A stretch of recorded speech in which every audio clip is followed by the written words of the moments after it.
देखिए, जहां तक बात आपने की कि उत्तर प्रदेश में आदरणीय योगी सरकार में रोजगार, नौकरियां, तमाम विकास की बातें आपने की कि विपक्ष इस पर आरोप लगा रहा है, तो ये विपक्ष की कल्पना से बाहर बात थी। जो 4 वर्षों में आदरणीय योगी जी ने उत्तर प्रदेश में चौमुखी विकास किया है, ये खाली कहने के लिए वर्ड नहीं है कि चौमुखी विकास। हम आपको बताते हैं कि विकास हुआ है। जब हमको उत्तर प्रदेश मिला था 2017 में, आप सब जानते हैं कैसा था। जंगल राज था, भ्रष्टाचार था, गुंडा राज था, लोग त्रस्त थे, महिलाएं सड़क पर निकलना पसंद नहीं करती थी, घरों से बच्चियां स्कूल नहीं जाना चाहती थी। तो इन सब चीजों को दुरुस्त करा है आदरणीय योगी जी ने, भारतीय जनता पार्टी की सरकार ने। हमने आते ही सबसे पहले हमने कानून व्यवस्था को सुधारने का काम किया। आप देखिए, अभी तक 4 वर्षों में 7,500 एनकाउंटर किए हमारी इसी पुलिस ने। 130 दुर्दांत अपराधी मारे गए। उस पर भी तो विपक्ष आरोप लगाता है हमारी पुलिस पर, प्रश्न खड़े करता है, क्योंकि अपराधियों को महिमामंडित करने वाले लोग थे। 4 वर्षों में लगभग 4 लाख नौकरियां पारदर्शी तरीके से, एक भी नौकरी में कोई सवाल नहीं उठा आज तक। वरना ये विपक्ष के लोग जो सवाल उठा रहे हैं, ये क्या छोड़ देते? ये आपको बताने आते। इसका परिणाम यह है कि आज एक भी नौकरी में कोई रिश्वतखोरी का काम नहीं होता है, जैसे सपा के कार्यकाल में हुआ था कि पहले से तय हो जाता था कि इनको नौकरी देनी है और इतने लाख में वो नौकरी बेच दी जाती थी। आज पारदर्शी तरीके से पूरे उत्तर प्रदेश में नौकरियां कर रहे हैं हमारे नौजवान। 4 लाख नौकरियां। उसके साथ साथ जब हमने इन्वेस्टर समिट किया, जब कानून व्यवस्था अच्छी हुई, तो लोगों का विश्वास बढ़ता गया योगी सरकार पर, और पूरी दुनिया से उद्यमी आए, देश के उद्यमी आए। उन्होंने इन्वेस्टर समिट में लगभग 5 लाख करोड़ के एमओयू साइन किए और 2.5 लाख करोड़ के एमओयू जमीन पर उतरे। उससे तमाम नौकरियां सृजित हुई।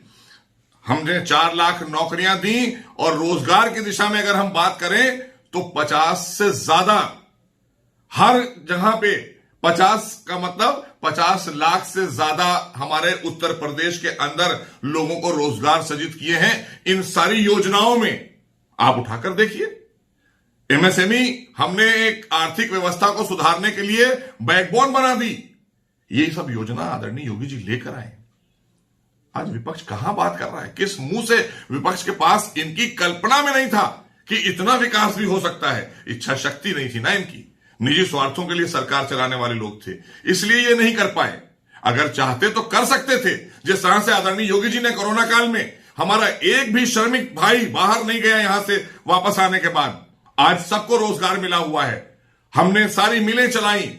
हमारी 19 जितनी भी मिल हमारी हमारी शुगर मिल थी, वो सारी मिलें काम कर रही हैं लगातार। कोरोना काल में भी कर रही थी, सारे भट्टे काम करते रहे, और जो लोग आए थे उस समय उनकी आर्थिक मदद भी की गई, उनको राशन भी देने का काम किया आदरणीय योगी जी ने, और कोरोना से बचाने का भी काम किया।